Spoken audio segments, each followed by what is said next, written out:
All right. Hello, Hello. Kenny Leu. Hey, very nice to be a part of this podcast with you, Jason. Thank you. The first episode, the pilot, if you will, of the Linsider. So thank you for joining, Kenny, and thank you for agreeing to be my guest. It is an absolute honor to be here to be interviewed by the one and only Jason Lin. Hey, we are all one of one, is what I like to say. That's very true. Yeah. So, well, Kenny, let's get started. I guess without making it awkward, tell me a little bit about tell us a little bit about you. Me. Yes, a brief Well, intro. very briefly, I'm a first generation immigrant son of Taiwanese parents. Grew up in the San Francisco Bay Area. Went to school at Berkeley, studied something completely unrelated to the arts or acting. I did engineering for a very long time, even worked as a web developer for a long time in Silicon Valley. Did well there, and then got lucky enough where I had the chance to transition into acting. And so I've been doing that professionally in Los Angeles. It's been about 7 years now, and met some really great people along the way, such as yourself, that want to tell really great Asian-centered stories. And yeah, that's why I'm here, a part of this. Thank you so much. I can tell you do this for a living. Really? It was in that smoke. I have a lot of follow-up questions, but let's start from the beginning. So give me a little bit about your family, and tell me a little bit about young Kenny. What were your hopes and dreams as a kid? What did you want to become? Man, what did I want to become? I don't even think I wanted to become anything. I just wanted to get my hands on the latest game. Okay. My dad was pretty strict, especially when I was younger. And then, he's an immigrant and he knows how hard it was to make it. And so he's always telling me, don't waste your time. Don't waste your time. And of course that made me really crave playing games and stuff. But then, so I did that. And then I had all kinds of classes that we were taking because my mom is somebody who grew up in a time in Taiwan where, you didn't have a lot of opportunities. And so I think she kind of lived through us vicariously. So I took so many different classes, like anything you can name. We did Chinese school, Chinese brush. We did ballet, ice skating, tap dancing, horseback riding classes, abacus classes, to where I became almost like a professional abacus mental math user. Piano I played for 12 years and was competing. We did taekwondo, and it just goes on and on. So my childhood was kind of like that. It was very regimented in a way. Our days were from 7 a.m. to 10 p.m. Type of thing. But then it wasn't like militant. It was just a family very close knit without many relatives. And so then I think that was just how we filled our time. And yeah, it was very exciting because there was always something new every single day. And we didn't have much, but then at least we had all these classes and each other and stuff. So yeah. Wow, that's really amazing. I guess the interesting thing that I find there is that besides things that you hear of very often, like piano or abacus, you had this world of other things. I haven't heard that many stories about my friends who in their childhood did ballet, and you mentioned all these other things. Did you was it, you mentioned it was regimented, so was it were your days really planned out by hours, blocked? Basically, well, it wasn't necessarily by hour. It was every day was okay, well, every Tuesday is our piano classes. And then because we were doing piano so seriously, at one point we were practicing 4 hours a day. And so then it was well, I have to do my practice today. So in that way, it was kind of regimented. It was kind of goal-focused days, and then we had to fit everything in, type of thing. Yeah. And when you mentioned games earlier, what you mean, video games or just video fun games? Video games. Yeah, For awesome. sure. And what were your favorite games growing up? Like, what systems did you have to play? I only had the regular Nintendo, and Okay. then I Like had with also Duck had. Hunter? Sorry. Duck Hunter and like Super Mario Brothers. Yeah. It's called Duck Hunt, by the way, Jason. Oh, Duck Hunt. All right. Yeah. Duck Been a Hunt. We while. had that. Yeah. It's been a long time. But yeah, we had the original Mario. We had Duck Hunt. I had Mario 2, Mario 3, Contra. Yeah. No, I never had Contra. I had Double Dragon 3, Ooh. Battletoads. Shoot. I had so many different games, and all the hardest ones. Like, Yes. it became a point of pride to be able to beat it, because they were very hard games. Yeah. And yeah, I remember beating Double Dragon 3, and like all my friends were like, "How the fuck did you do that?" Oh, I love that game. Double Dragon 3. Did you ever beat that? I don't think so. I think there are very few games that I beat. I only remember beating Mario and Super Mario 3. Super Mario 3 and regular Mario you beat too? I think so. Wow, I remember there was one stage that was really hard. I think it was the last stage. It gets crazy with like the rotating fires and stuff like that. And also the time limit. Yeah, the time limit. Yeah. We'll see later. We'll play a game.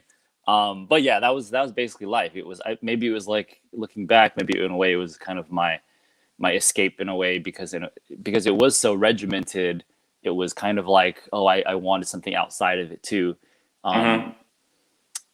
And it was so exciting too. I mean, if you grew up in the 80s and the 90s, then freaking video games were your jam, you know? Yeah. And do you recall at that age if you had, like, what kind of interest you had in entertainment? And did it ever cross your mind that you wanted to be like on screen?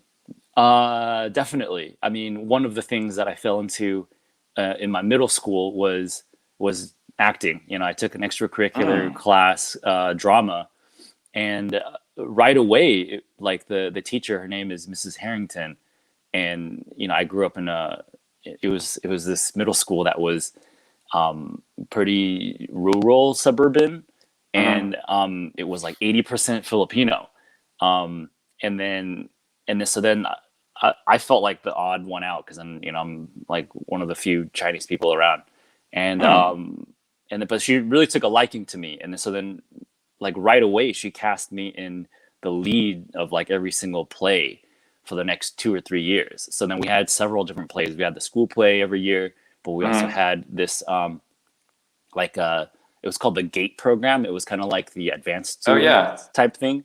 And they're doing Shakespeare. And so I got cast as Romeo. I got cast as Pyramus in Midsummer Night's Dream, when we were just doing the short segment of it. So then I was always the lead of these plays, and I really got bit by the acting bug throughout middle school, and I was like, it became a part of my reputation in a way. Like, people were like, "Oh yeah, he's the actor I see all the time," and you know, at that point we were writing our own things and stuff too. And then as soon as it reached high school, I was like, "Oh, it's time to get serious with life," and I didn't see anybody on screen that was Asian, and I didn't even know that this was happening subconsciously, but then it did. And the narrative that I told myself was, "Oh, okay, it's time to grow up and do something real." And so I completely let it go. You know, it wasn't like my parents convinced me or anything, where they were like, "Oh, this is a waste of time." It was something I told myself. And so then I completely dropped it in high school, because I knew I had to start preparing for college. And I did end up doing a play then, but it was only because I was kind of forced into it. But we didn't have to get into that. In high school, you mean, or in college? In high school. Yeah, I did nothing in college. Zero. Right.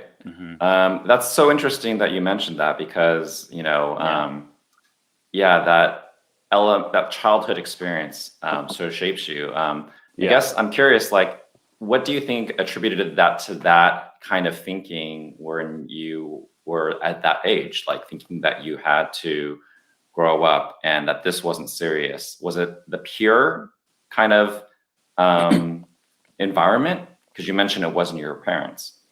Yeah, it was. Maybe you could also mention like where you grew up. You mentioned like lots of Filipinos. What part? Right. It was Union City, California, in the Bay Area. It's like East Bay. So it's like in between Fremont and Oakland, and so it's not like even one of those like mid-sized towns. Right. But what contributed, I think, to the mindset, I think, was just kind of an expectation of you. I think, like, it's interesting. You don't, as you're growing up, you kind of accept everything as it comes in, and then so it kind of like I put myself in a box, because I think that's just the way that things were expected of me as, a minority growing up in the suburbs. It was just kind of like what life set out for me, and it wasn't a fight. It was just the way it is. And so in a way I just kind of accepted it. So I think really that was the mindset. And do you recall, this is interesting, I love this type of getting to know you, because I haven't known a lot of these details, but both our parents moved here from Taiwan. And for your parents, have you ever asked them why they moved to the US? Oh yeah. I mean, that's like our superhero origin story, Yeah. Like, what was that for your family? Like, what was the specific reason? For my family, it was my mom came from like a wealthier family, and then my dad came from like a much poorer family, like pretty dang poor, and then she was the type of person that always encouraged him to get out and like try new things. And one of the things that happened was when my dad was about 30, he really struggled to find a job, and he was like working in kitchens. His brother like is a chef and owns like a small hole in the wall. And he was working there for a while, and he was just like kind of dissatisfied with what opportunities he had. And so then my mom, using what money she had, she was like, well, let's study in America together. And so then she paid for their education, and they ended up getting into a graduate school in Texas, where they studied computer science together. Yeah. So it was, in that way, it was like a classic immigrant story, especially from people from Asia, is that it was through education. And my dad was like, okay, well, I don't know anything about computers, but I just know it's the future. So he was like this really gruff, like athletic guy. And, he played sports in college, and he broke like some records, like at his college, for like track and like shot put and stuff. Oh, wow. Yeah. But he also had a coming to Jesus moment where he was like, wow, it's time to get serious with my life. And he kind of threw it all away. Like he studied computer science, which he really hated. But he wanted to support his family. And so then he just kind of like bit the bullet and like really suffered through like computer science classes, and then worked as a programmer for a while. And then my mom actually never worked as one, and she's freaking brilliant. Like my dad was always telling her, reminding me that she's like, yeah, she's got an IQ of 150, and she's incredibly smart, but she never worked as one. Like she never worked as a programmer, or ever had a full-time job, at least in America. And so she just became a housewife, and that, I think that was what contributed to all the very exciting and stimulating things that we got to learn as kids. I have two sisters, so it was like the three of us like getting carted around every day, right, to like different things. So yeah, that is a lot. The more I see my friends with kids, like, you know that having 3 kids and doing all the things that you guys were doing is a full-time job. Full-time. That's amazing. And so, like, talk a little bit about, I think, your story, as I got to know you over the years. I think your story of, basically having acting be your second career, and also at such a young age, right? Like, is very interesting, because you had a full first career before that. Yeah. So, I mean, what are your thoughts on that? And maybe give a little bit of a backdrop of, like, any details or highlights of your career in tech. Absolutely. So then, that's a really transformative thing for me. I got bit by this acting bug in middle school, and it was so much a part of my identity. And I always had it in the back of my mind that this was something that would be really great for me to do for myself. But then, I let it go, and then I studied engineering. ended up going to UC Berkeley for mechanical engineering. And while I was in college there, I was pretty unhappy because I didn't, it was a whole thing about like being mature enough to like take care of myself. But anyway, so then I ended up working as a web developer in the corporate world for a year and a half. And then my friends and I decided to start our own company, which was like this legal startup called Law Pivot. And we ended up getting invested in by Google. And so we were working out of their startup labs for a couple of years, where they basically are rent for using their office and getting food and getting free classes for anything. Like every week was like $5 a month. Wow. And what year was this? Cool. This was 2011 to 2013. Okay. Yeah. And then, but before that, we thought we were going to go under, and then we were working out of my parents' place. It was really kind of like this pipe dream. But then it happened. And then so then we were working at Google startup labs out of their office for a little while. And then we got bought by another company called Rocket Lawyer, which I ended up working at for almost a year. And then during all of that time when I was, being a web developer at this startup, I kind of found acting again. Yeah, it's always about like the people along the way that kind of find you, like there's this guy who right after college, and this is like when I was working corporate still, I was like, I'm so bored on the weekends, and I just was like, I used to love acting. Let's just audition for things on Craigslist. Okay. Yeah. So there's a lot of stories. And that was kind of normal back then, right? That wasn't weird. Yeah. Well, it was still weird even back then, but you've heard those stories of people trying to make it, and yeah. They took some gig off of Craigslist. I think even it still happens now that when they look for extras and things like that. Totally. And and it's still it's still happening now. Like a lot of short films are still being cast in Craigslist. Anyway, so then there was this feature film about, it was an Asian American story feature film. It was paying $800 for the lead. And then so then I was like, oh, let's go audition for it. And then I auditioned for it and ended up getting this part. And it wasn't because I was like this really talented actor or anything. I think the part really fit me as a person. But then on set, there's this guy, his name is Tom Lin, no relation to you. Lots of Lins, yeah, lots of Lins out there. But he was this acting coach on set, and he is like a very successful guy. I think he's working at Google and then Yahoo or something like that as an executive. And he's Taiwanese too. And he met me and he was like, wow, this guy's got something to him. And then so he was like, I kind of want to start my own management company in the Bay Area. And I want you to be my first client. And then I was like, oh yeah, of course. And then I drove to his house in San Francisco from East Bay, which is like, 40-minute drive over the bridge, every week. And we were just working on monologues. I did that with him for like 1 or 2 years. Wow. Yeah. And he was like, yeah, I used to be an actor in Los Angeles for a few years, but then I gave it all up because I wanted to take care of my family. And that's why he worked corporate. And anyway, so then I can live vicariously through you. And I just wanted to help you. And it was because. And how old is this guy?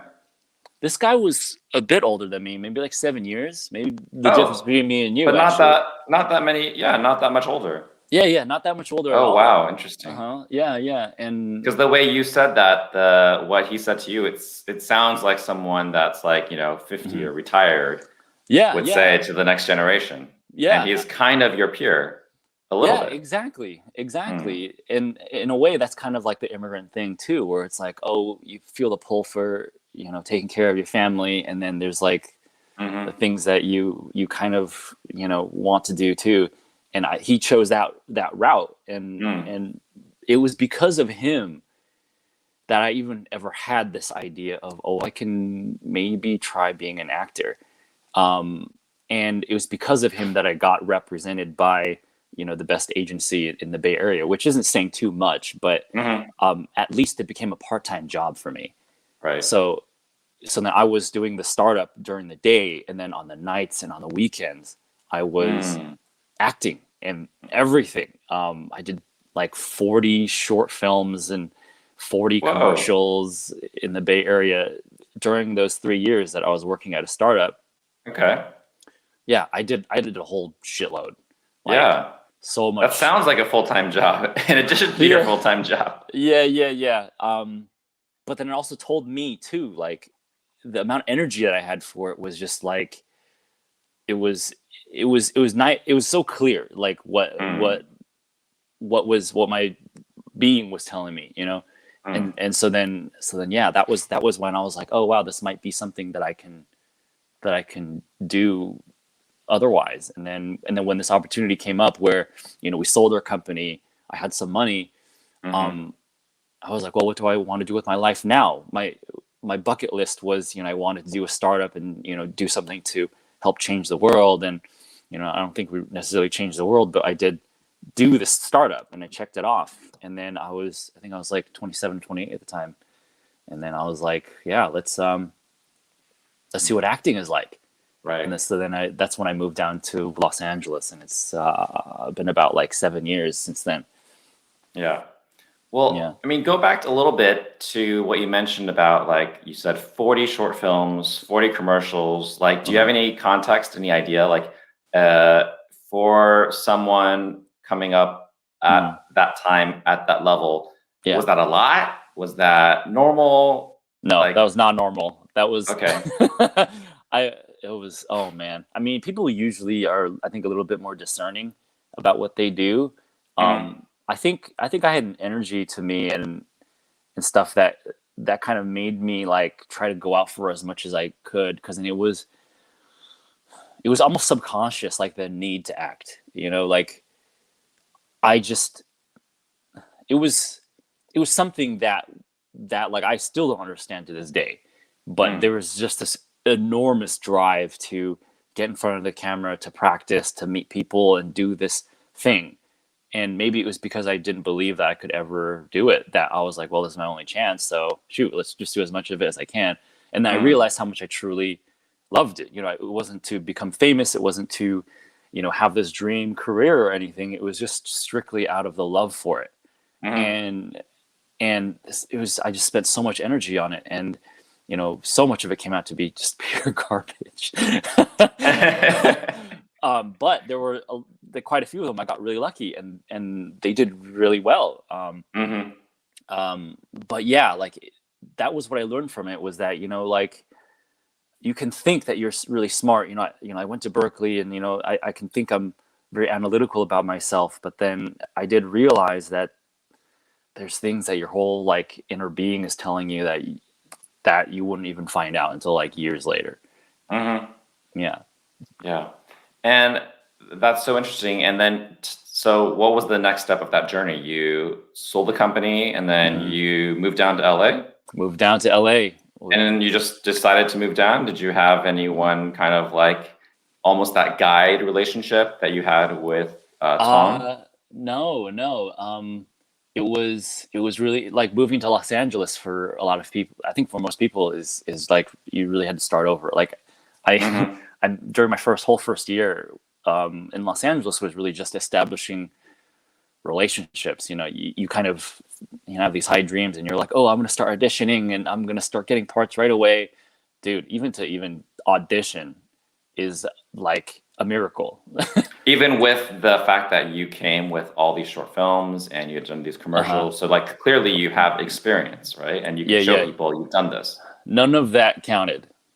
None of that counted. Like zero cred at all. Like even I had this one. And why? Film. Because they were what? Why? It just wasn't, to them. It wasn't legitimate. It wasn't a TV show. It wasn't. Coming from another country. It wasn't like a big feature film. Even though like all the short films that I did, like one of them like went all over the United States, and a couple of them like did really well critically and popular wise. Like one of them like even got chosen to play at a local movie theater for like a week. It was like this action comedy called Love Hurts, and that was really a lot of fun to shoot, and there was some action in that. But anyway, so then that won a bunch of awards, including ones in Hollywood. It won Audience Choice Award at Holly Shorts and another film festival in Los Angeles, but none of it counted. Like zero. It was really luck that ended up landing me at with a really great agent. I knew that I had like a decent look, and so my strategy really was to just be seen. And so I was paying for a bunch of these agent workshops, you know, where they can just see me, and then after getting after understanding the lay of the land a little bit, you really had to build from scratch. As soon as you got to Los Angeles, you had to be like, okay, well, what is this like? What is this like? And you start finding out that the commercial world is completely different than the theatrical world. But then, you know, the easiest thing to do was to get a commercial agent, because then you don't really need too much acting ability in order to star in a commercial. So then I was like, I'm gonna go to these commercial acting workshops, and then right away I got picked up by a decent one, and started going on commercials a little bit here and there. But then I got really lucky to find my theatrical agent, which is like 10 times harder to get a commercial agent.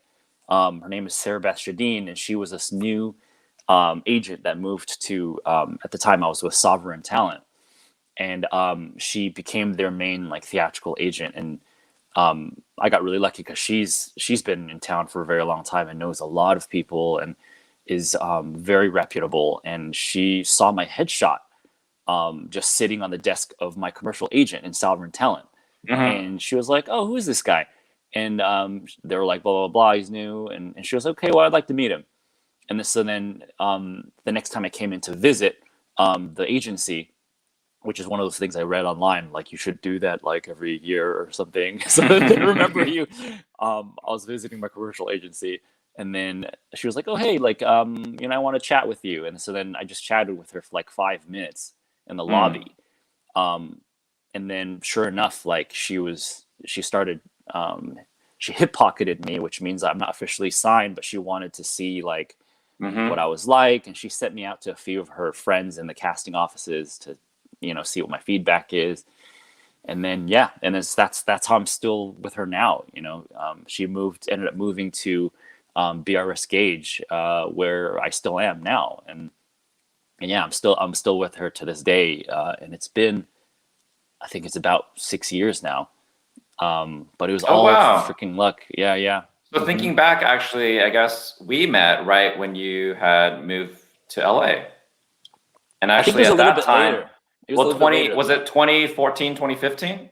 Kind of? No, it was later than that. I think I'd been in town for 2 or 3 years by that time. Wait, so when did you move down here? 2014, January. Okay. Oh yeah. So that's when I moved back to LA too, but I guess we didn't we didn't meet until like a year or two later. Yeah. It was something like that. Yeah. Oh, interesting. And so now you've been in LA since 2014, and you've built your career, and you continue to work at it. What are some, looking back, like I know you still have a long way to go, but just in these few years, what were some of the surprises for you? It's nonstop surprises, dude. Like Los Angeles is, and it depends. It's huge, and there's a lot of things that can go wrong.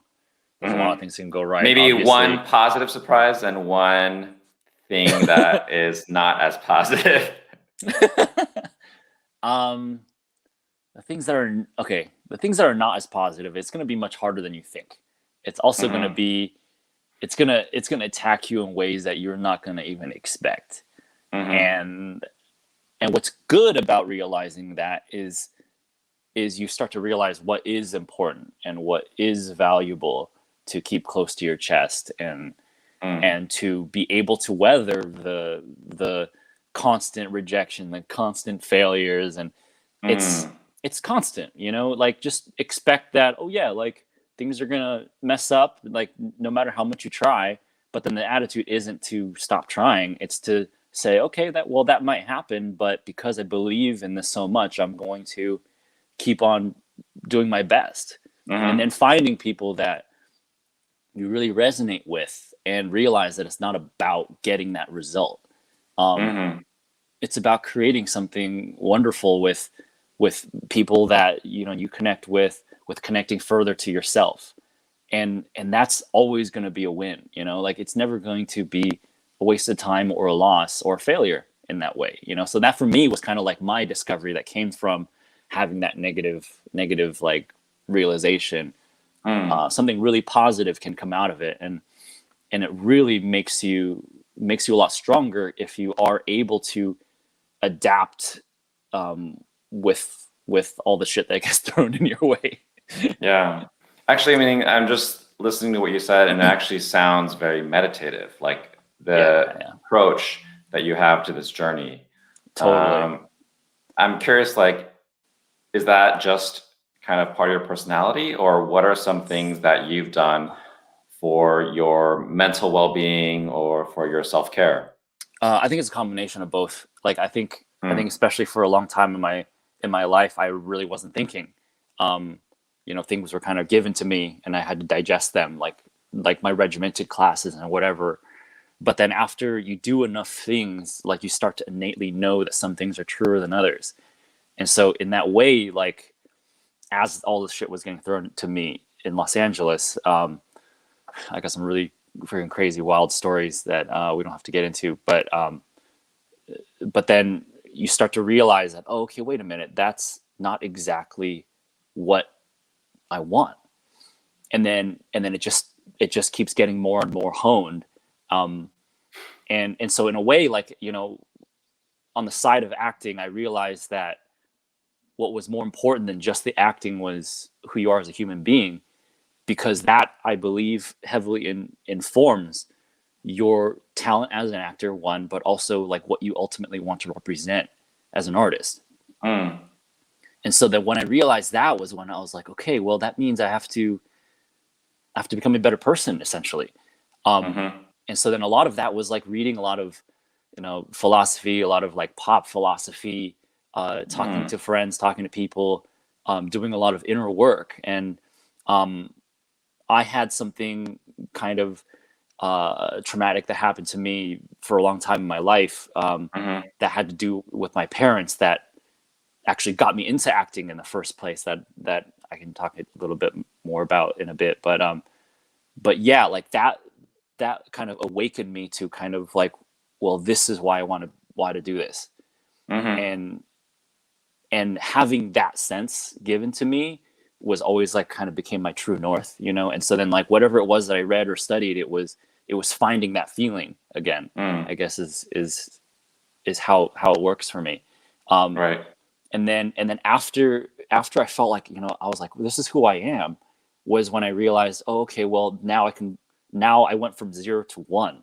And that 1, the next step is to find people around me that match with that 1 that I finally identify with.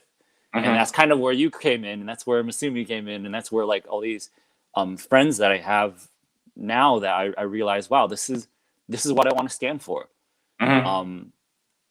Yeah, and so that's kind of what happened for me. Like maybe a couple of years ago, maybe 2 or 3 years ago, where I really felt like, wow, I feel like I'm finally at 1 now.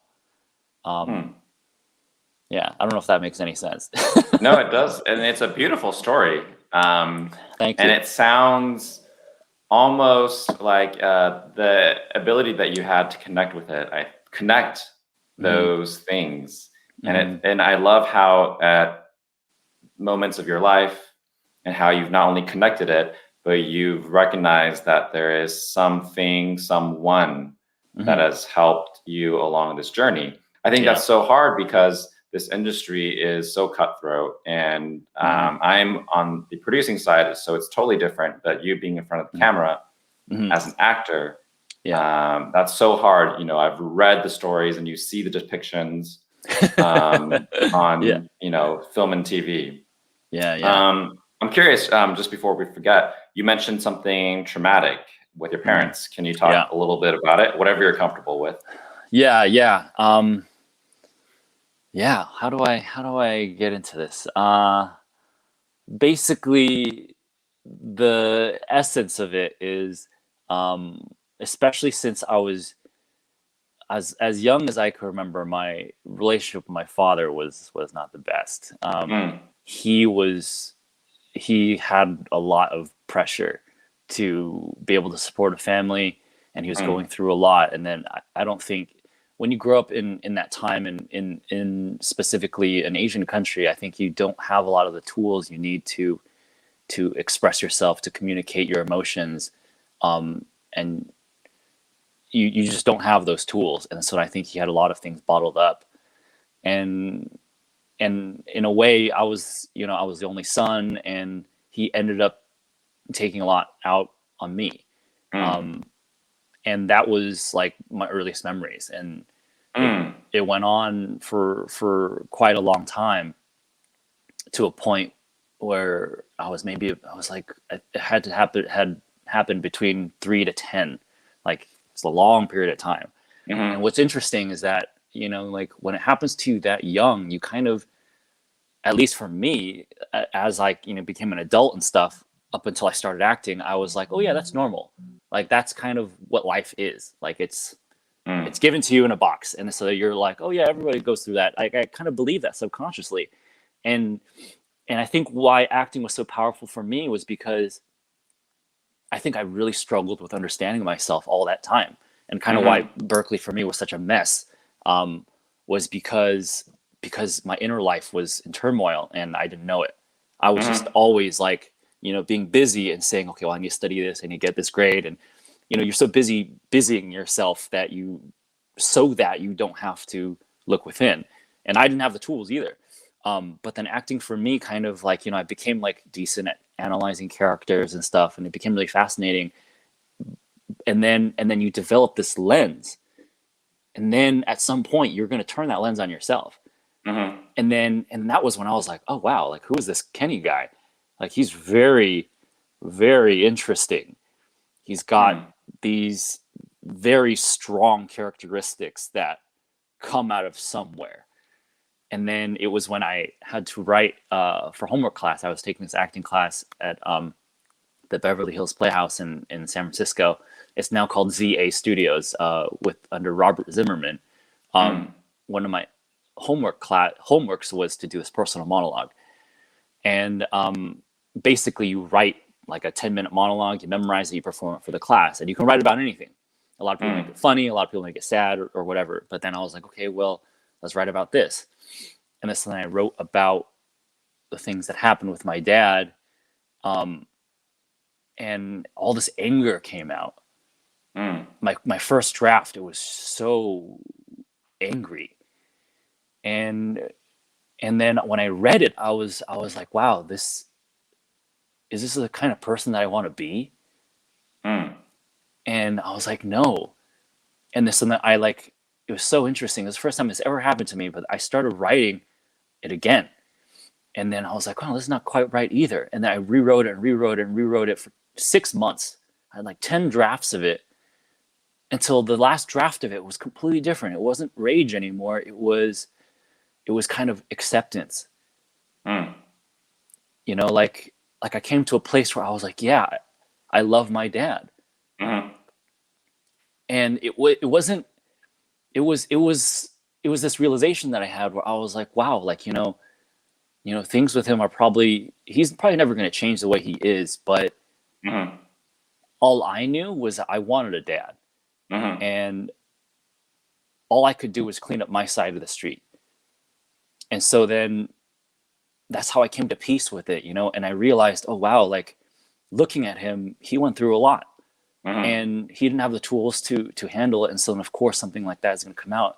And I think a big realization for me was, he's my dad, but he's not a Superman. Like he's a human being.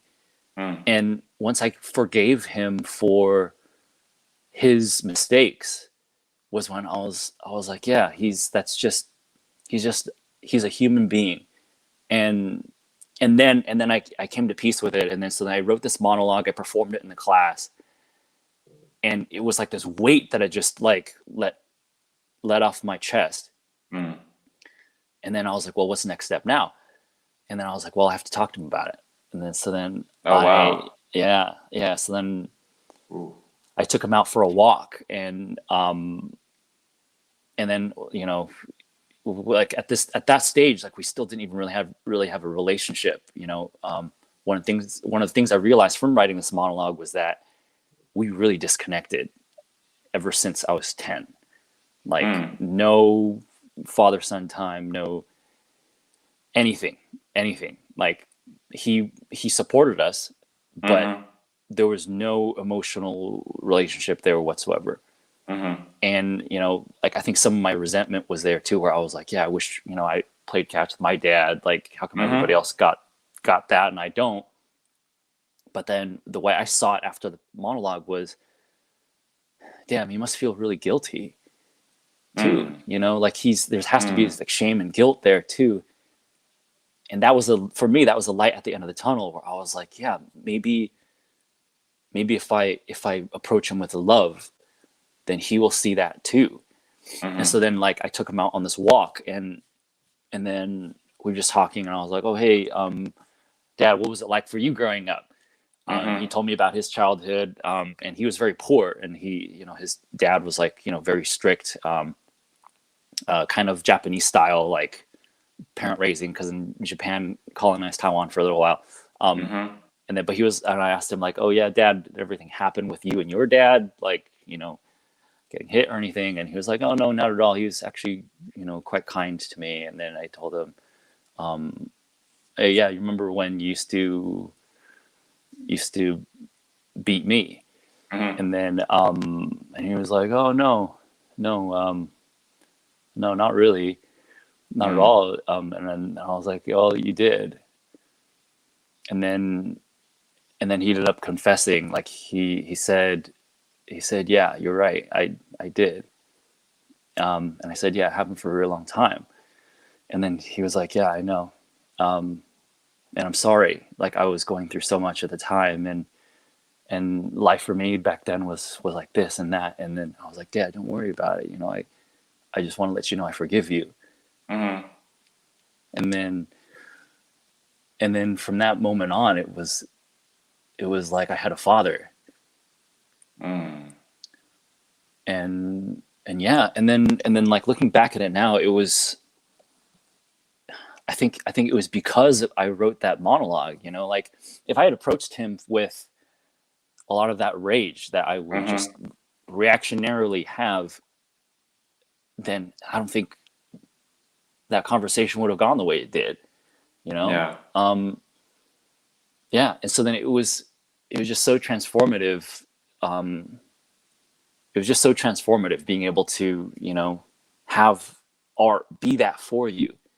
And that is kind of what acting and stuff means to me, because I realized how much you can understand yourself, you can understand the people around you, and what truth is. Like what does it mean to see things past like what, you know, you would just emotionally react to. Yeah, anyway, I forget what your question is. Well, I just want to it was about, well, you had mentioned the trauma, and so you were describing that, but I just want to take a moment to acknowledge you for doing that. That is brave and courageous and so self-aware at that time. And to do that, I mean, and to have a adult, like, engaging and productive conversation with your dad, that is, wow. Like that's so raw and scary, I think. It's very, like, even very me, scary. Like, I don't know this about you, Kenny, though we've been friends for so long. And for me to be here and hear that is like scary for me, you know? I feel so. For you to say that, wow, it's just thank you for saying that. It's I think it's about having courage, you know, because everybody has their own big dragon to face. And then I think, one part of me was always like, I don't really have anything to lose. I think subconsciously I kind of believe that. And so then it wasn't even so much courage that pushed me through. It was kind of like, well, I think this is what it means to live, like you have to find those things that are the scariest to you and then face it, because then at the end of that tunnel is something wonderful, and so yeah, like ever since then, and I'm not going to say that, it was just like night and day. Right. It's still a process. Yeah. Not a movie. Not a movie. And I'm still finding things that I'm like, wow, that's a leftover from that time, like the way I see things, like there's still like smaller pieces, fragments of, oh, that hasn't healed yet. Or that could, oh, that's coming from there. Okay. I got it. Okay. At least I know how to handle it now. But yeah. Well, yeah, thank you for sharing that. And yeah, that's just a very powerful life experience. And you turn something that could be so damaging to something that you've actually are dealing with and have made it something very productive in rebuilding that relationship. One thing I did want to ask you, and for some reason it popped into my head now as you were telling that story, is I wanted to ask you a little bit about, because we talked about all these activities you did growing up. We didn't talk about wushu, and we didn't talk about learning martial arts. And for the longest time that I've known you, that's been like me, I've associated wushu with you. And so we've gone now for like, however, 45 minutes, and we haven't talked about that. So talk to me a little bit about you and wushu and how you picked it up and stuff like that. And then, so give me a little bit of sense how you got into it. For sure. And how serious you were at like over the course of your youth. You gotta ask me those individually, because then I'm gonna get lost in my stories. And I'm gonna switch my headphone to because my phone is running low. Okay. Is this still okay? You can still hear me? Yeah, there's a little bit of echo, but I think it's fine. Okay, I'm gonna try not to make any other noise. No, it's good. That's good. It's good now. I can hear it. Okay, wushu was, I guess, a childhood dream too. It was like I would watch, we grew up in a Chinese household, and so then like my mom would watch like those soap operas with like all the high flying, like wuxia, like style martial arts. We would watch Jackie Chan. We would watch Stephen Chow. Jackie Chan we would call 很厉害的 uncle, which translates to like the incredible, talented uncle. And then Stephen Chow would be the 很好笑的 uncle, which is the really funny uncle. Yeah. We grew up with those, and they all have like some kind of martial arts involved, and there's a lot of those Shaolin stories. And it was to a point where I told my mom, I remember I was like 8 years old or something, and I was like, Mom, can you drop me off at a Shaolin monastery and just leave me there? And then I remember saying that to her like several times, and she would just laugh. And then so that I always kind of had like this connection to it. And then we did like the McDojo Taekwondo classes when you're growing up. That didn't really stick. Didn't really care about that. But then actually it wasn't until college that I actually found martial arts and wushu. Oh. Yeah, and the only reason you didn't really do it as a younger kid. No, you just did it here and there. Like not at all. Not at all. Oh wow.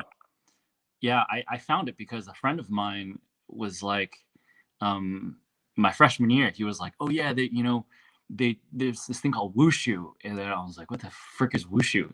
And he goes, well, it's it's this thing that like Jet Li and Jackie Chan does, and I was like, what? I don't want to learn something like that.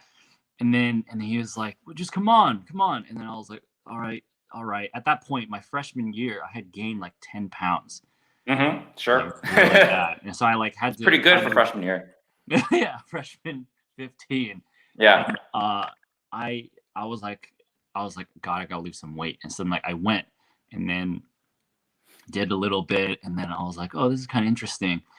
And then for me, it kind of like Berkeley engineering is very, very intense and very stressful.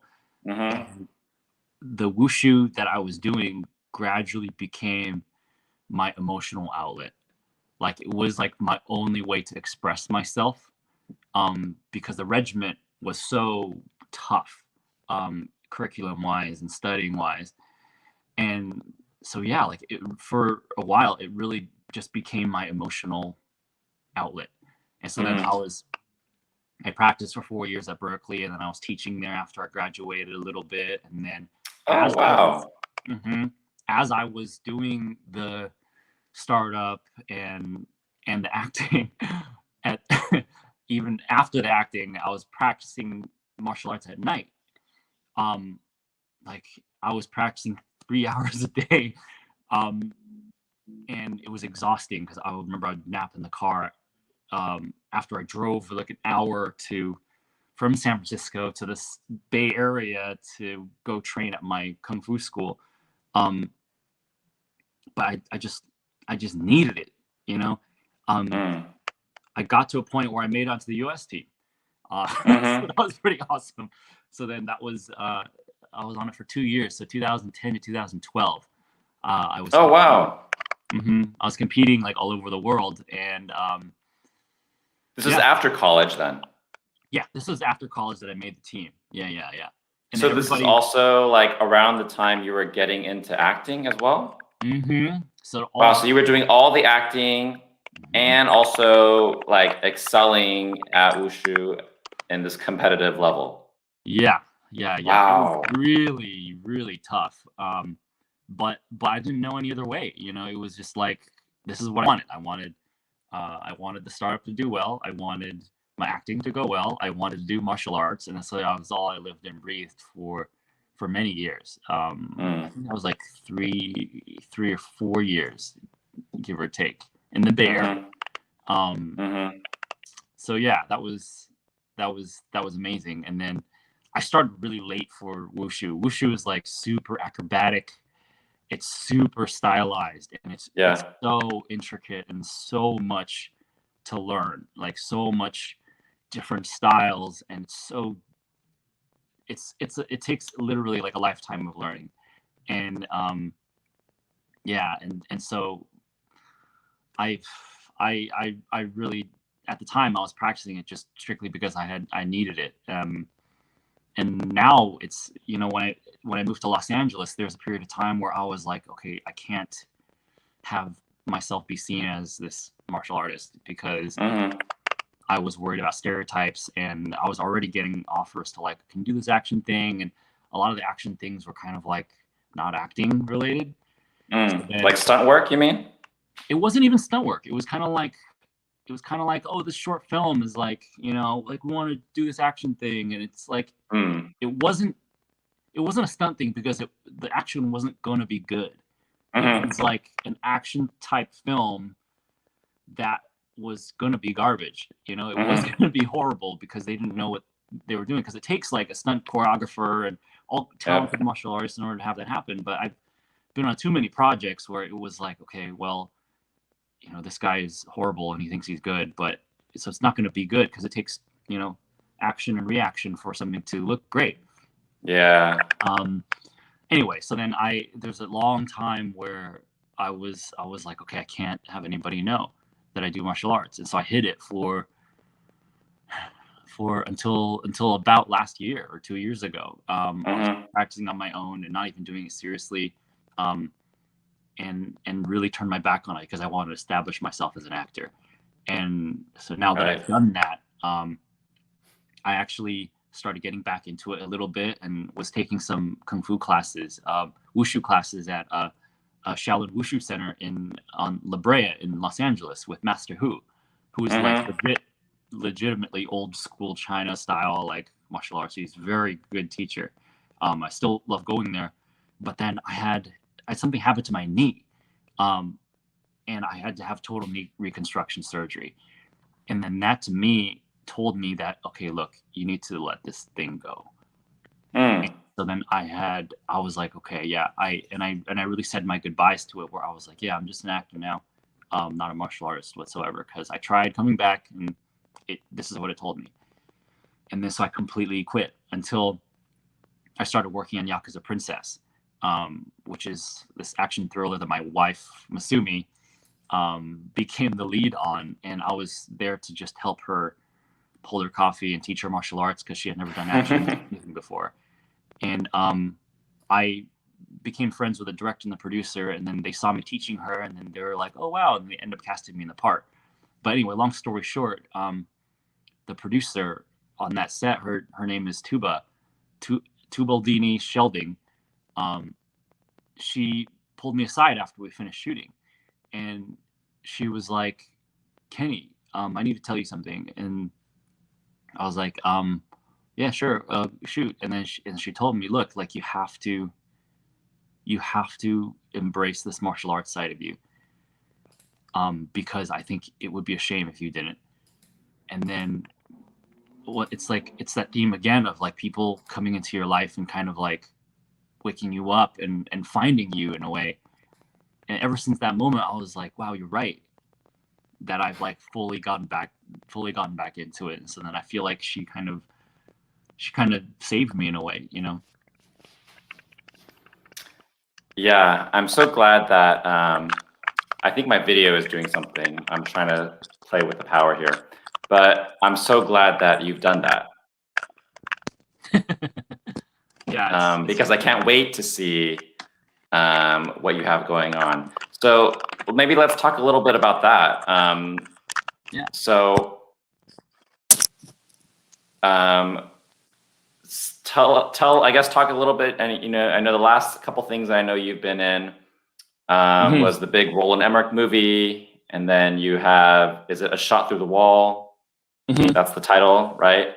And yeah. Oh, and congratulations! I'm seeing that you got, I guess you're up for some acting award at a film festival. That's amazing to see that. To have that recognition, I think, is just wonderful. And then you were in the Nat Geo TV series. Right. But tell me a little bit more about Yakuza Princess. And tell me, because I feel like just hearing about it from you, it seems like almost like this kind of very beautiful culmination and an ability to really showcase like all the dimensions that you have, not only as an actor, I think, but also in your personal life, right? You're able to have this dimension because you were able to work with your wife, Masumi. Yeah. Wow, the Yakuza Princess story is a huge one. Oh, wow, how do I get into that? Basically, I met my wife Masumi on a commercial shoot, and then long story short, we started dating pretty soon after that, and then within 3 or 4 months, she proposed to me. I remember that. Yeah, it's beautiful. Yeah. And before that, I was like, I'm probably not gonna get married for a very long time, until I was like 50 or something. But then things just kind of matched with us. Anyway, so then she proposed, and then we were engaged for a couple of months, and then she's a singer-songwriter that is, started doing acting a little bit. And because I was an actor, I was like teaching her some things here and there. She met my agent and my manager, and then they really liked her, so they kind of hip-pocketed her and was sending her out on auditions. Anyway, like a month or two after she got hip-pocketed, she auditions for Yakuza Princess, and it's for the leading role of, it's like a coming of age story almost of this girl who realizes that she's royalty of this Yakuza family in Japan, and she lives in Brazil. Anyway, so it's like super heavy action oriented and whatever. And she ends up booking it. And so we're all like super happy, and we ended up getting hitched. Like we moved like our civil ceremony date that was going to fall on the shoot date to right before. So we got married 2 days before we left for shooting in Brazil. And so we went there, and then she has a month to get her action stuff ready. She'd never done action before. I was teaching her boxing and kickboxing and martial arts and all the fundamentals so that she would feel comfortable and safe. I didn't want her getting hurt at all during any of this, because she had a lot of her action to do, even though they have stunt doubles. It's always best if she knows the actions too. So now I was teaching her alongside. I was kind of supplementing like the coach that they had on set. Like they had a whole house that they rented out for just training and doing all the action scenes and whatever. And I sat there with her every day, holding her coffee, and was just like watching and like seeing what their process was. And it was really fascinating to me. And I always just loved being on set. And then, I was really happy to just be her assistant and pop in and teach her like extra tips that the guy that was teaching her missed or something like that. And then she's the type of person who's like very thorough, and she wanted to make sure she's doing everything right. And so then after we trained during the day, we would come home, and then we're in a hotel and we'd go to the gym, and then she would be working and practicing her steps and like whatever. And I'd give her homework too. And then we'd go over what she learned that day. And, it was very involved. And in a way, I kind of put my acting aside for this because I knew that I've been the lead of a film before, and I know how much pressure it is. And for her, who's never had a role before ever, to be the lead, it's a lot of pressure, and she's doing something completely new. So then I wanted to take care of her and make sure that she felt comfortable and confident enough to be able to do something like this. And so I was like, you know what, this is going to be a full-time thing. So I completely didn't really take any auditions for myself. So, and the reason why I say that is, for me, it came very naturally. It just made a lot of sense. But then I think like my agents, my reps saw that. But then the director and the producers saw that too on that set. The director's name is Vicente, and Tuba, who I mentioned already, is the producer. Yeah. And then they just saw me kind of hanging out every day, and probably like were worried that this guy is going to get in the way. He's overprotective or something. Yeah. But then I was super cool, and like I trusted them. It was just that I was just there to help her out and make her feel comfortable emotionally. And I guess they saw something in me from that. I don't know. But then like within a month, like they were like, yeah, who is this guy? Maybe they're talking about me or something. And they looked me up, and then they were like, oh shoot, he's an actor. And you hadn't told them anything? No, I didn't tell them anything. Besides your Masumi's husband. Yeah. I was holding her coffee, I don't want to distract. There's so many things going on. Wow. And then they're like, this guy's a freaking actor. He's done like all these like things. And then they saw me training her and realized, oh wow, this martial arts is pretty good too. And they were like, they rescinded a part that they gave to this other guy. Oh, and they gave it to me. Yeah. And then they made the part bigger. So I was like, oh, whoa, that's really kind of you and really, really cool. Wow. And and so then like I've got like the sizable part now that I get to act with my wife on this movie. So it became a freaking dream come true. It was like a paid honeymoon, in a foreign land shooting a movie. She's the lead. Yeah.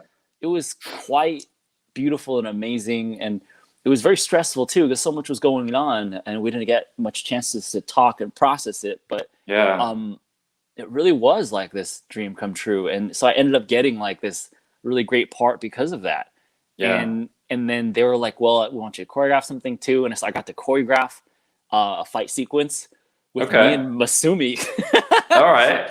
Yeah, I'm loving that. I don't want to spoil anything, but then like we have this really great fight scene, and it's the climax of the film, and and so then it was basically a dream come true, and like you said, it was really a culmination of everything at that point. It was me realizing what's important in life, and I feel like the desperate version of Kenny that first came to LA and was like, I have to make it, would have made very different choices. And it really further cemented to me kind of this idea that like, you know what you believe in, you know what you stand for. And if you stand by that, then things come, like you're gonna be able to support yourself. Yeah. Anyway. Wow, I love that story. So do you know when that movie is coming out? Well, it's coming out the middle of this year. Oh, cool. I think the only reason why they're holding it back right now is because they want to be able to release in theaters. Right. They recently got, I don't know if the right word is acquired, by XYZ. Okay. Who's going to be a great sales agent for them internationally. So we're hoping it does well in the United States as well as Japan and Brazil. And it's an English language film, even though, it's shot in Brazil and it's a Brazilian team. Yeah. But yeah. Oh, cool. I can't wait for that. I mean, XYZ knows what they're doing. So especially for a film like this, I can't wait for it. I'm so excited for you and Masumi, of course. Yeah. Yeah. It was so cool. Amazing. And then COVID hit like after we got back. Yeah. And I guess I have to remark upon hearing that story. I mean, I think not only you and how you approached that whole film upon like being supportive of Masumi, but I think it speaks to the volumes of the collaborators that you had on that project, of the director and of Tuba to get to know you, I guess, right? Because making a movie is so difficult. So they must have a lot of other things going on too, because they're making this movie. And then once you get into production, the movie is kind of like a train that has departed the station. You just keep going. So for them to have gotten to know you, for them to then realize your talent, and then to change a part, to change the production. Wow, that is pretty amazing to hear that story and to see that actually happened, and they were quick on their feet and smart and executed that. That's definitely such a brilliant story.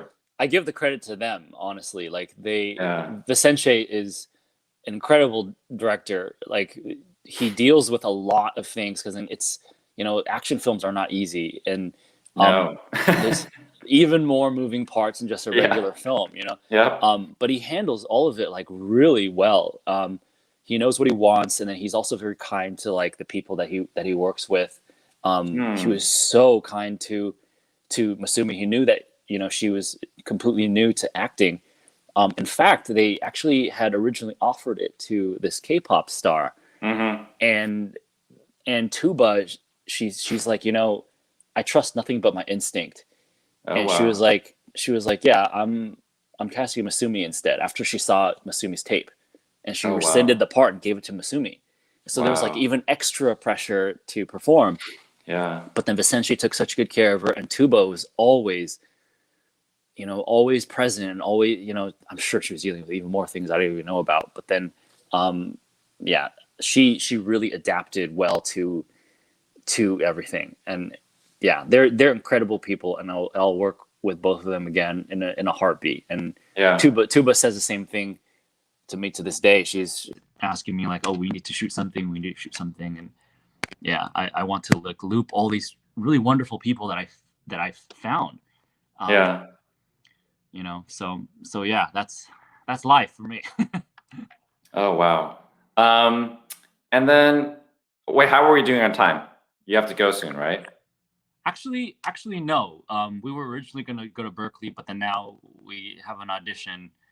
So then we switched that actually. So so yeah. So we're good. We're good for a while. Yeah.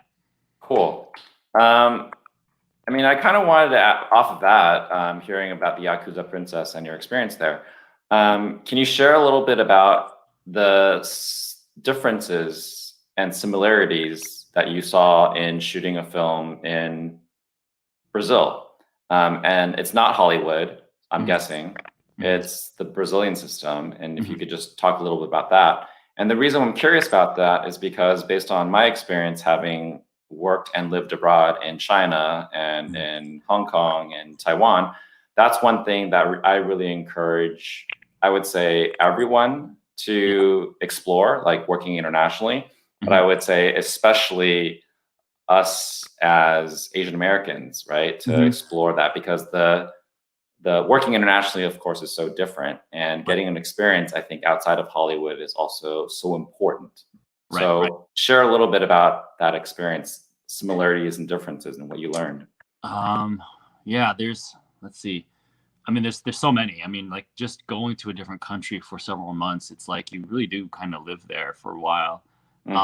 So there's a living situation, switching and adapting to the area. We were in Sao Paulo for most part, and parts of Sao Paulo, are not very safe, and they made sure we were aware of that because they didn't want us to get hurt or mugged or anything like that.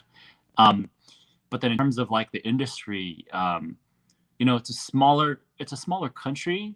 Then, you know, America's got a lot of rules that they put in place to make sure people are safe. And so then in Brazil, it's a little bit more loose than that. And I'm sure the same thing in China too. You kind of have to look out for yourself in a way. Yeah. That being said, they took really good care of us, and I don't know if it's like the normal experience in Brazil, but then they knew that we were American actors and we maybe expected things a certain way, and so they were constantly like making sure that we were happy and we were good. But overall, it actually didn't feel terribly different besides most of those things. I think we were quite insulated too, because Masumi is the star, and they knew that it was the first time for her acting in something, and so they took really good care of us. Like, we had incredible place to live, and it was in the middle of like really great area. We were assigned like a couple of people that were just, their job was to take care of us. And then there's like kind of the cultural differences that, as somebody who's Asian American, grew up in America, and all constantly felt like you were a guest here and had to like blend in at home, blend in the work environment, blend in at school. It was natural, you know, like you kind of see through the superficial things of like language and like the way they react to things, and you kind of innately understand how to see people for their humanity. And so then for me, Masumi, it was easier to adapt than if I think we weren't Asian American or you know, so close to the immigrant experience. Yeah, I think you hit on something there. I think just because, like you said, we're always like in this like third culture kind of space. You're not really from here, you're not really from there, and so you're used to just kind of rolling with punches. And I guess so that will come out later this year, and really excited for that. And then going forward, I guess, is there anything on the horizon that whether it's something that you've booked, or what are, maybe to expand that question a little bit, what are some roles, what are some stories that you'd love to be involved in? Oh man, that's a big subject too. Well, okay, let's go to the first one. The first one is like what is coming up on the horizon. There's a lot of things. I found out recently that I'm going to be playing one of the characters in this new Ubisoft game called Hyperscape.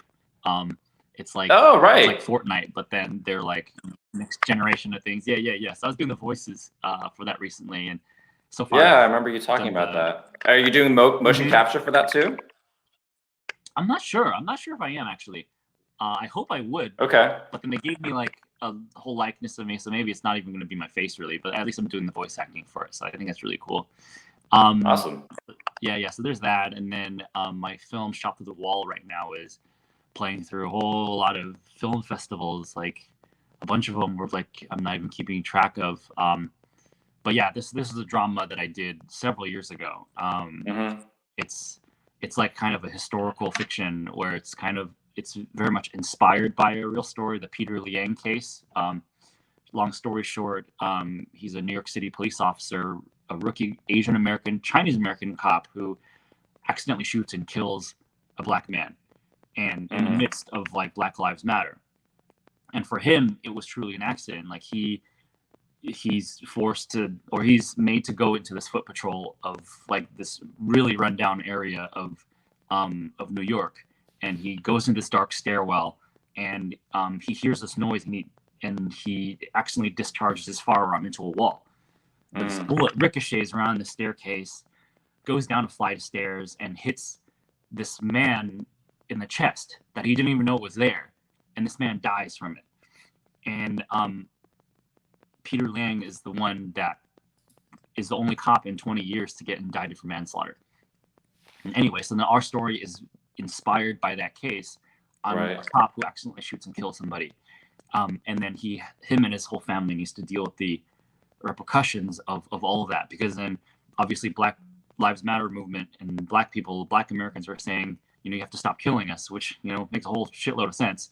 And then there's the other side that is like the cops saying, we're not the bad guys here, and they're trying to cover their own ass. And then in the middle, this Asian American, Chinese American family that is like, well, he just wanted to be a cop to like serve his community, and like what does race have to do with this, and all that stuff. And it's a very heavily loaded subject, and a film that I think is very relevant to now.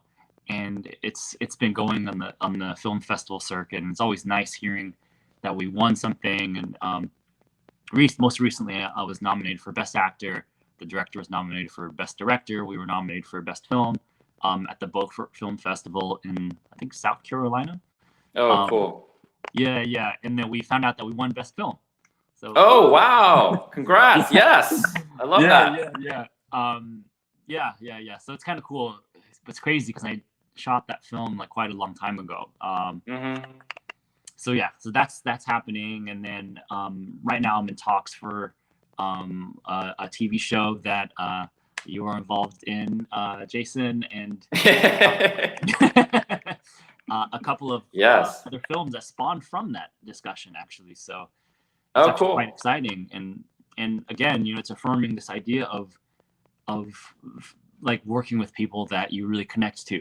And that's what makes me happiest, and so it's just kind of rolling itself, Yeah. Oh, I like hearing that. And I really, this is like so cool because I feel like I've discovered, or I've gotten to know this other side, other layer of Kenny. But I will say on A Shot Through the Wall, I would say it's like a serious subject matter, like you said. And I will say my takeaway from it, I watched it a couple months ago, and, I recall it, and not just because it was a well-directed film, it was a good story, you had a great performance in it, but I think it is such a, like you said, it's an important subject matter and an important story. But I think it also is this really interesting thing that it's such a human story and such a thoughtful story on a subject matter that actually right now, when you read about it in the news and you see how it's covered, it's insanity. Like, it doesn't make a lot of sense. It's like, what is going on? And then for this film, like, you guys were able to create something like it's art, right? It's fiction. It is a story that you guys felt that was very socially relevant, and you created this character and the story. And it's so heavy that you've managed to make it both a message that's incredibly timely and important, and it's well done, but there's actually, it serves that, I think, a very beautiful balance between art, commerciality, and also like purpose. Right. And so that was my takeaway from it. And but it's so interesting to see that, because like this film is such a small kind of indie film, right? You guys still really aren't picked up, like, right? So it's just a passion project for this director. But for me, I watch so many films, and there's so many films that are film festivals. Like, I think like there's something about this one. So I really hope that it continues to have the level of success that you guys are starting to see it have. Yeah. We hope so too, and I completely agree with you. I think Amy, the director, she's the writer and director and producer of it. I think she really had something that she wanted to say, and I think what we do kind of forget, in this mire of like constant news and politics, and I think politics is kind of infecting everybody's lives, like your parents, like, are watching the news and all kinds of stuff.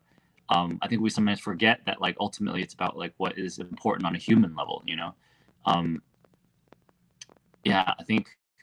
think this story really digests all of that mess and ultimately ends up saying something I think is very clear, which is look, like, there's people that are dying, like, what is more important than trying to stop that? Yeah. And shall we talk a little bit about, I know, without going too serious, but I guess just on the subject matter of, maybe we'll approach it from a different angle. Like I wanted to ask you, and I want to talk about, and I want to touch upon like representation and stories of the Asian diaspora, right, or of Asian Americans. But I guess instead of talking about where we are or we can be going, I guess I'm more curious in like, a conversation that we've had is about you writing stories or us finding stories that we can work on. Yeah. What's that been like for you? Like any recent thoughts about that? Yeah. When I first came to LA, it was, I think as an Asian performer, you're so hungry for just any kind of representation, the lack of representation kind of made me, like way back in my high school, made me realize, or made me feel like, oh, I'll never have a future as an actor or as a performer. So you're kind of really hungry for just any kind of representation. But then as you keep on working at it, I think what I've come to realize is that the type of representation that we need is ones that we create. Like it's not just about finding and getting representation, because in a way representation is, sticking a Chinese actor in this blockbuster film and, just sticking her in there, like, oh, there's a Chinese face. Okay, great. But that to me still feels like check the box. I've done the work. Yeah, and I feel like people do sense that's kind of like, okay, well, that's coming out of nowhere. Like, what is the meaning of that? There's no purpose except for checking a box. I've realized that the representation is so important, not for that, because that's meaningless, but it's that our own stories need to come out, and not just that, but we need to be the ones to tell it, because it's not about the reward of the representation. It's about the journey that we need to go on in telling that story of representation, because nobody else can tell it. I would be really dissatisfied if somebody that was Caucasian wrote this incredible story about this Asian person, and he wrote it and that was successful. Like, some part of me would be very dissatisfied with that, because I'm like, wow, I wish that one of us had done that. Because for me, it's about I wish that that person had gone through that transformation. Like, I wouldn't resent this. If he was a Caucasian writer, I wouldn't resent him for doing it, but I would feel like, oh wow, I wish that one of us had done it. Right. Or a collaboration. Yeah, or a collaboration, exactly. Or like you got assisted from it, because I want somebody to go through that transformation, because for me it's not about the end result. My own relating to my own journey with what art was or is that it's fundamentally transformative, and I want that for people like me, and that's why I feel like it's our responsibility to write our own stories. We can't ask people to like just stick us into movies. That's meaningless. That's besides the point. The real purpose is for us to make this, and that's why for me it's like it's a responsibility, but it's also like, what we have to do, like what we're meant to do. It's facing like the scariest thing of us. Like, it's these types of stories I think ultimately will make us matter. Yeah, and what you just said as I was hearing you talk about it, I would say the two words that stuck out to me is when you talked about the transformation and the journey, because I think that got lost when you talk about like representation. You think like, oh, you just want to see like the face on screen, like I said, like a checkbox, but that's not what it's about. That's on maybe a very superficial surface level, what it manifests as. But what it really is what you're saying. It's about that transformation, about, I guess, that expression of who you are, and then the journey in life, right? Because after all, that's why we're here on this planet. So it's that having that journey. So I think it's so interesting for me to hear you verbalize these thoughts and these ideas that you have, because I can see that that you've thought about it, right? That you've taken the time to kind of reach this point, and it's through your experiences that you've arrived at this point. Yeah, absolutely. I mean, that was something that I felt like I had to find, like you work so hard as an actor and an artist, and in order to be competitive, you have to dedicate your life to it. And I think I really had to find the reason for why this exists, and I think it really, to me, it kind of becomes like, it has to become spiritual in a way. And I think for me it has, because this does feel transformative. Like this I can see myself dedicating my life to, because it's not just useful, but then also is helpful for everybody. And yeah, that's what I hope anyway. Like, I want to create things that like mean something to people. Yeah, I mean, I definitely feel like you just said spirituality, but that's actually, like, in the back of my mind as we've been talking, like, that's something that I've felt just in the stories, and then just what you're saying, from the beginning till now, there is like this spiritual journey, which is very beautiful, because, that's also like another metaphor in terms of, like, we talked about like martial arts, like wushu or wuxia movies. Like there is this spiritual journey. So it's totally, it's yeah, that's kind of very fun and beautiful that you have that.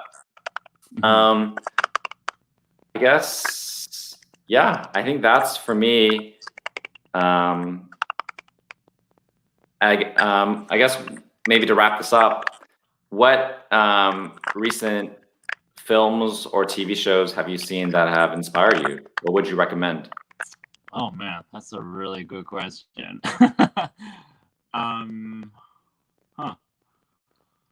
What is it? I don't think I watch too many things, but then depending on what I'm thinking about, like, things always stick out to me. Oh man, I'm kind of embarrassed to say this, but then actually a lot of anime really speak to me. Anime is great. Not because I feel like I have a judgment towards it, but maybe just how much it does mean to me, actually, because I mean, in college was when I first kind of found anime, and a lot of the stories are, I think, just beautifully written. I think better than a lot of films. And I've seen like the best ones. And yeah, like they all kind of, there's several that capture something that I feel like is maybe something that's a little bit fundamentally different from the West. Like, I don't know if it's for sure.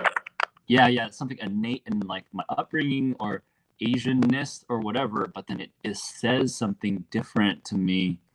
It has something different to say to me, at least, is what I'm saying. So then, I recently had a Rurouni Kenshin binge, which is like this old television series, but then the movie itself was, I think, just so well done. A director I always love talking about is a animation film director named Satoshi Kon, who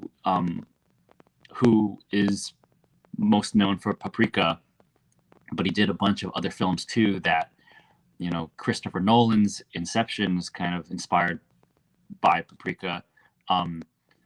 Perfect Blue is another film that he did that Darren Aronofsky bought the rights to so that you could take like sequences from it. And Perfect Blue is also very similar to Black Swan. And so he's kind of like this unknown director, at least in the West, that people have taken a lot of inspiration from.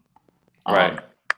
Yeah, and the way he tells stories is just always so interesting. And Cowboy Bebop is another one that really hits me in another way too. Yeah. But there's so many, like it's kind of like there's a lot of aspects to so many different films that that just strikes you in a different way, and depending where you are in your life too. Like, I think Star Wars recently, actually, for me, episodes 4 through 6, no, actually more like 4 and 5. That really like took me somewhere too. Yeah. So then I was really on like a mythological binge like last year. Star Wars really was a part of that journey. Oh, cool. What's the name of the director again? Satoshi Kon. Kon. Kon. Okay, I'll have to look that up. Like, I think that's great, and to know that there are all these much more famous directors, I guess, that have drawn inspiration from him. I think that is something that I find like really interesting, because like that's something that you don't hear a lot about, right? But we should go back and we should discover these people. Yeah. There's so many Western films that are inspired by Eastern films, and I'm sure vice versa too. But then it sucks when you're like, wow, it was based on this Asian property and nobody knows about it. Infernal Affairs. People have to watch that if you. Oh yeah, that was where I was gonna go next. Yeah. Love Infernal Affairs. What's another one? Oh, even Chow Yun-fat in City of Fire was the one that inspired Reservoir Dogs, Quentin Tarantino. Oh wow. Okay. Yeah, I just saw that recently. I didn't know that was the inspiration.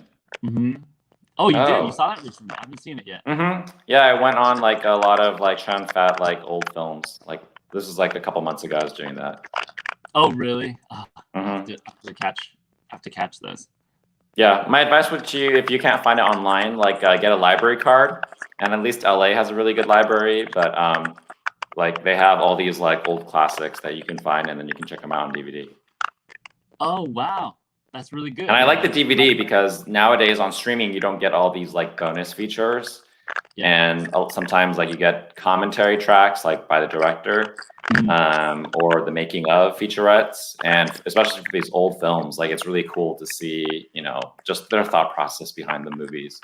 Oh, that's really dope. Yeah. Oh, awesome. Thanks, Jason. Yeah, well, thank you, Kenny. I really appreciated it. And then this, it's the first episode, but I think I couldn't have asked for more from this. Accomplished everything that I shared with you that I wanted to do, and more, I think. So thank you for doing this. Really appreciate your time. Thank you for having me. It's always an honor being a guinea pig, and happy to be on the journey. All right. Well, I'll end this now, and thanks again. All right. Love you, Jason. All right.